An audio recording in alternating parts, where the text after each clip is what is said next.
Headlines చూస్తే first జీఎస్టీలో ఊరట.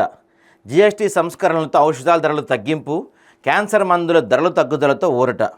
కార్లు, బైకుల ధరలు కూడా తగ్గిస్తూ ప్రకటనలు. 22 తర్వాత సిమెంట్ నిర్మాణ సామాగ్రి తగ్గుతాయంటండి.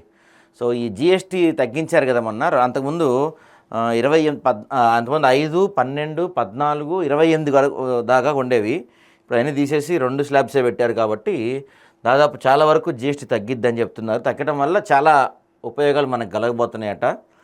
ఇక భారత్ చైనాలపై టారిఫ్లు విధించండి, వాళ్ళని గట్టిగా ఇబ్బంది పెట్టండి అని చెప్తున్నాడు ట్రంప్. నిజంగా నేను పిచ్చోడు అనుకుంటాండి. ఒకరోజేమో మోడీ నా ఆప్తమిత్రుడు, మోడీ కోసం ఏమన్నా చేస్తా, మోడీ అది మోడీ ఇది అంటాడు ఒకరోజు.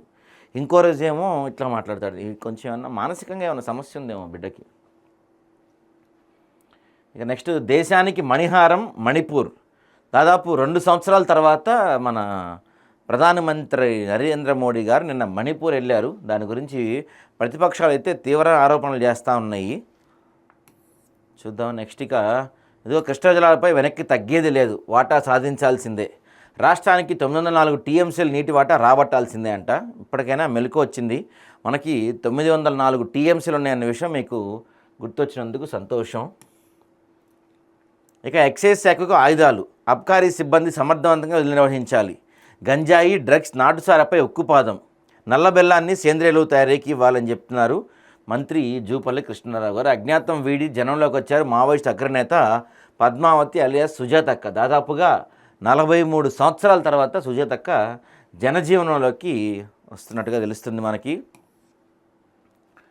ఇక వనదుర్గమ్మకు వరద పోటు. జలదిగ్బంధంలో ఏడుపాయల ఆలయం, ఆలయానికి మరోసారి వరద విడద. ఆలయం వరుసగా మూసివేయటంతో భక్తులు నిరాశ. ఈ ఆలయంలో చిన్న వర్షం పడినా వరద లైట్గా వచ్చినా గుడి మూసేయాల్సిన పరిస్థితి వస్తుంది. వనదుర్గ ఆలయం తెలుసుగా మనకి, ఏడుపాయల వనదుర్గ ఆలయం అంటారు. ఇదే కదా, ఇక్కడ పదే పదే ఇదే సమస్య. ఒకసారి అంటే సరే అనుకోవచ్చు, 2 సార్లు అనుకోవచ్చు, పదే పదేనా. ఇంక రాష్ట్రంలో 8,000 కోట్లకు పైగా ఫీజు రియంబర్స్మెంట్ పెండింగ్. బకాయిల భారంతో విద్యార్థుల భవిష్యత్తు అంధకారం. విద్యా సంస్థలపై కోలుకోలని దెబ్బ. రేపటి నుంచి అనుకుంటా, మండే నుంచి వీళ్ళు సమ్మె చేయబోతున్నారంట యాజమాన్యాలు, విద్యా సంస్థల యాజమాన్యాలు. మేము ఆ ఫీజు బకాయిలు ఏదైతే ఉందో అది చెల్లించే వరకు మేము ఒప్పుకోమంటాం. 8,000 కోట్లు అండి. 8,000 కోట్లు చిన్న విషయమా?